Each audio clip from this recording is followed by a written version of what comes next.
We plan to release every single text messages between the two of them. We want the truth to be out there. We want the documents to be out there. We want people to make their determination based on. Baldoni's lawyer just responded to Blake Lively's motion to dismiss herself from the case or dismiss his lawsuit outright. Says Blake is abusing the legal system, slams her motion to dismiss the law. Blake Lively too? Into oblivion, Megan. Wait till you see this lawsuit. It's all going to be based on evidence. It's not going to be just a lawsuit. It's going to be the kind of lawsuit that is full of evidence. In the glittering Grand Theater of Hollywood, where egos rival even the biggest blockbuster budgets, the legal showdown between Blake Lively and Justin Baldoni has taken center stage. Lively, famed for her roles in Gossip Girl and Romantic comedies, traded the red carpet for the courtroom, accusing Baldoni of behavior so scandalous it could make the most seasoned tabloids blush. Not one to back down, Baldoni, the heartthrob from Jane the Virgin, struck back with a massive $400 million defamation lawsuit, arguing that Lively's claims were as unfounded as a reality TV storyline. Documents which prove exactly what she did and how she bullied her way through the process to take over the movie and used her PR people to try and destroy Justin. There's a number of different defendants here. Stephanie Jones will be all over this complaint. That is the PR agent who was supposed to be working for Justin Baldoni. Leslie Sloan, who's another PR agent who will be part of this lawsuit. That was Blake Lively's. Blake Lively will be sued, and we're carefully considering other people that will be sued also. Ryan Reynolds, for sure. Bryan Freedman, Baldoni's legal powerhouse, has been anything but discreet in his approach. He's openly criticized Lively's efforts to have the lawsuit dismissed, calling them an appalling abuse of the legal system. Freedman maintains that Baldoni has been deeply harmed by these accusations and is resolute in clearing his name, even if it requires airing all the dirty laundry in a public trial. With the trial scheduled for March 26, 2026, this Hollywood saga shows no signs of reaching its final act anytime soon. Blake is abusing the legal system. 3 exclamation points. Bryan Freedman tells TMZ Miss Lively's recent motion to dismiss herself from the self-concocted disaster she initiated is one of the most abhorrent examples of abusing our legal system. Freedman says stringent rules are put into place to protect the innocent and allow individuals to rightfully defend themselves, while noting laws are not meant to be twisted and curated by privileged elites to fit their own personal agenda. In the latest installment of When Celebrities Attack Legally, Bryan Freedman, the courtroom warrior representing Justin Baldoni, has thrown down the gauntlet with a verbal smackdown aimed squarely at Blake Lively's camp. It seems Lively's team thought they could waltz into the legal arena, file a motion to dismiss Baldoni's $400 million defamation lawsuit, and stroll out unscathed. But Freedman had other ideas. He slammed Lively's move as a reprehensible abuse of the legal system, suggesting such tactics are typically reserved for those with something to hide. In his eyes, Baldoni isn't just defending his reputation. He's on a righteous mission to expose the truth, armed with the sword of justice, and likely a stack of incriminating emails. Justin Baldoni is firing back after Blake Lively filed a lawsuit against the actor, accusing him of unprofessional and truly inappropriate behavior on the set of It Ends With Us. She also accused him of coordinating a smear campaign. Was there a coordinated smear campaign to bring down Blake Lively?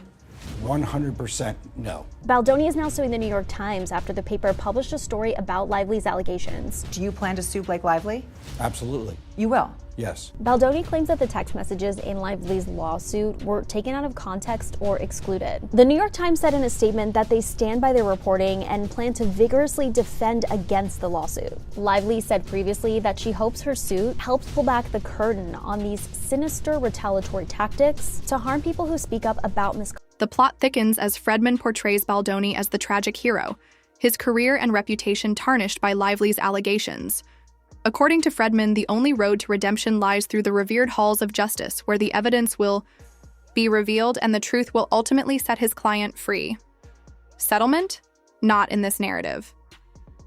Freedman makes it abundantly clear that Baldoni isn't interested in behind-the-scenes deals or quiet hush-hush agreements. No, this drama is headed for the main stage, destined for the public spectacle of a high-budget courtroom thriller. Lively was trying to get out of the lawsuit same way that Ryan Reynolds, her husband, was trying to get out of this lawsuit as well, basically saying that what he's saying was true about his claims about Justin Baldoni were true, and that, of course, he is exacting or exercising his First Amendment rights. Now, of course, we heard Blake Lively wanting to get out. She said that he filed this lawsuit out of retaliation, out of revenge. And she was saying, hey, it's wrong for him to do that, and it's absolute BS. Just because I filed a lawsuit against him does not mean that he can just suddenly file a lawsuit against me in return. Meanwhile, Lively's team seems to be singing a different tune, likely hoping for a quick resolution to this unsavory saga. But Freedman isn't buying it. He suggests that Lively's efforts to dodge the courtroom are like a diva demanding the spotlight but refusing to perform. If she truly believes in her claims, Freedman implies, then she should be ready to present her case before a judge and jury, rather than trying to make an early exit. In his statement to TMZ, Freedman reiterated, as we said yesterday in response to Mr. Reynolds' same cowardly measures, we will continue to hold Ms. Lively accountable for her actions of pure malice, which include falsely accusing my clients of harassment and retaliation.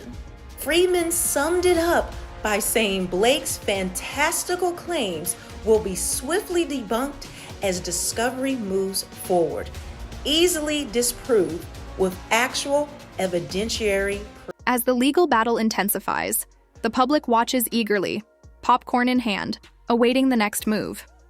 Will Baldoni emerge as the vindicated hero, or will Lively's version of events take the lead? One thing's for sure, with Freedman at the helm, this courtroom drama is set to deliver more twists and turns than a M. Night Shyamalan film. Rogan has entered the chat. Who has not entered the chat when it comes to these two? And this crazy story of Justin Baldoni, Blake Lively, and Ryan Reynolds. Because Joe Rogan has officially blasted Blake Lively and Ryan Reynolds. Welcome to the club. You've been following the Justin Baldoni, Blake Lively thing? Bro, Blake Lively, talk about ruin your reputation, and Ryan Reynolds. Yeah, Brian's trying to get out of it now. He's trying to get out of the lawsuit. And they're like, you are a key part of this. This is what you get, though. This is what you get. You're trying to ruin a guy's livelihood by using the Me Too movement? Because they were trying to take over the movie. Yeah. They were trying to take over the movie and the whole franchise. He owned the franchise. The whole thing's crazy. And he's suing the New York Times, and he's got a great case He's going hard in the paint. But that's what it takes. That's what it takes. It's like Johnny Depp. Yeah. He's like, all right. Yeah. He did for the boys. Exactly. You got to do it. You need real to be like, nah, man, I ain't going out like this. Yeah, especially a guy like that. It was like known as being like this really sweet, nice guy. Yep. And then it's like, all right, dude, he posted the receipts. Oh, he's like, oh, remember our tech exchange? Bah, bah, how about she bah, told bah. him to come into the dressing room while she was breastfeeding? Fun and then ass. part of the complaint was that he came into the dressing room while I was breastfeeding. Like, you literally have a text exchange back and forth. They just never thought that anybody was going to come out with the receipts. Because no one's ever done it, because everyone usually just bows Because down. everyone's scared. Yeah. Because Ryan Reynolds, A-list, Blake Lively, A-list. Like, they're the queens. 20, like, it's 20. That's like 18. Oh, is it over? In the grand theater of Hollywood's legal battles, the saga between Blake Lively and Justin Baldoni has all the ingredients of a blockbuster drama. On one side, there's Lively, the quintessential blonde bombshell whose on-screen allure has won over audiences worldwide. On the other, Baldoni, the dashing actor and director whose chiseled jawline could cut through glass. But this isn't a romantic comedy, it's a courtroom showdown, with stakes as high as their combined net worth. Earlier today, TMZ broke the story that Blake, I haven't said that in a while, Blake, filed her motion to dismiss, saying Baldoni violated the law by filing his own lawsuit for purposes of revenge. Stop it. Stop it already. Blake says Baldoni filed his defamation lawsuit against her husband, Ryan Reynolds, and her publicist, Leslie Sloan, right after she filed her lawsuit against him.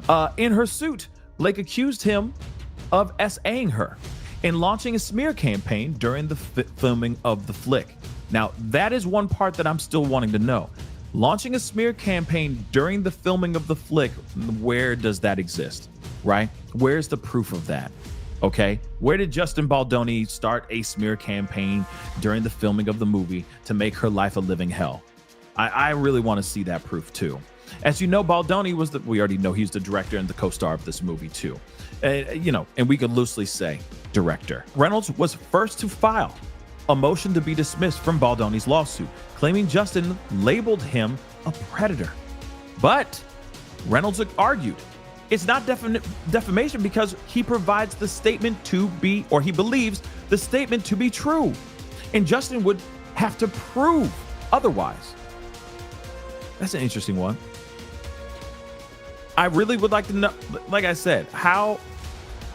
Okay, that's just an interesting statement. You know, I call you that word, and that's because it's true. So I want you to show that, show the court otherwise. Bryan Freedman, Baldoni's legal gladiator, has taken it upon himself to dismantle Lively's efforts to dismiss his client's defamation lawsuit with the finesse of a seasoned litigator and the subtlety of a sledgehammer. Freedman has slammed Lively's motion as a flagrant abuse of the legal system. In other words, he's not buying what Lively is selling, and he's not afraid to make it known. Justin Baldoni versus the machine of Hollywood. Ryan Reynolds, Blake Lively, and the thing is, using that Me Too movement, which is a woman using the words sexual assault or sexual harassment, everyone bows down. They're like, we can't fight back. But Justin Baldoni said, "No, not this time. I've got the receipts to prove it." And everyone sees through the bullshit, okay? I mean, of course, not everyone. There are definitely some people out there that will still believe Blake until the day they die, but most people see through the bullshit. And I love it. I love it when the worlds collide. I am definitely into this one. Now, do you think that Ryan Reynolds was a fan of Joe Rogan before this? And do you think this is gonna really upset him? I think this is a huge blow to Ryan Reynolds' ego. Oof. Freedman's narrative casts Baldoni as the innocent victim, his reputation unjustly sullied by Lively's allegations. According to Freedman, Baldoni's career has been ruined, and the only way to redemption is through a public trial where the truth can be fully revealed. Settlement? Not part of this story. Freedman makes it clear that Baldoni isn't looking for behind-the-scenes deals or hush-hush agreements. This drama is destined for the main stage, with all the public spectacle of a high-budget courtroom thriller. Okay, Justin Baldoni's lawyer is now speaking out and saying, hey, she's trying to take advantage. She's trying to take advantage of the legal system. She's abusing the legal system, and what she's doing is wrong. Okay, and what he filed is absolutely 110% within his rights. Let's get into this article here. This is very interesting. Justin Baldoni's lawyer is firing back at Blake Lively's attempt to cut herself out of this ongoing legal drama surrounding the film It Ends With Us. Bryan Freedman tells TMZ Miss Lively's recent motion to dismiss herself from the self-concocted disaster she initiated is one of the most abhorrent examples of abusing our legal system. I agree. She's the one who filed this lawsuit. She went to New York Times, started a whole smear campaign, defaming Justin Baldoni, making him lose all this money, making him get fired from his agency and all that stuff. Those are all grounds for defamation, for sure. It's destroying his name. It's destroying his finances, etc. That's huge. That's definitely defamation. And Bryan Freedman is this is the guy right here speaking about this whole situation. Freedman says stringent rules are put into place to protect the innocent and allow individuals to rightfully defend themselves, while noting laws are not meant to be twisted and curated by privileged elites to fit their own personal agenda. Absolutely. I agree with that too. It doesn't make any sense for them to sit there and say, oh yeah, well, if it doesn't, I don't like this lawsuit, so therefore this was done out of revenge. That's what it is. Take me out of this situation. This whole thing's wrong. No. Meanwhile, Lively's team seems to be singing a different tune, likely hoping for a quick resolution to this unsavory saga. But Freedman isn't having it. He likens Lively's attempts to sidestep the courtroom to a diva demanding the spotlight but refusing to perform. If she truly believes in her claims, Freedman suggests, she should be ready to present her case before a judge and jury, not seek an early exit. As the legal battle lines are drawn, The public is left to watch this spectacle unfold, popcorn in hand. Will Baldoni emerge as the vindicated hero, or will Lively's narrative take the lead? One thing's for certain. Under Freedman's leadership, this courtroom drama promises more twists and turns than a M. Night Shyamalan film. Stay tuned. Folks, the show is just getting started.